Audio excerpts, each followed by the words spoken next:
What's up, YouTube? So I got a newer Chevy Traverse in here. This is 11 of 17, so this is an 18. Holy shit.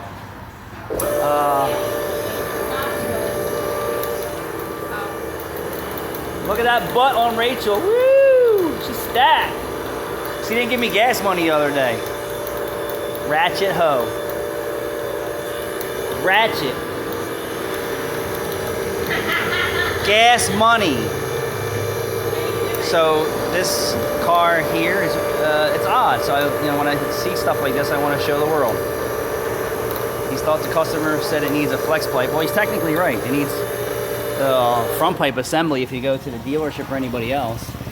You can see here the bracket is rusted right through. So I don't know if someone had this apart and never tightened it up. I'm not sure. But we're gonna cut this all out and then put new flex pipes in, and then I'll build a new bracket for it. But very odd for an 18. It is what it is.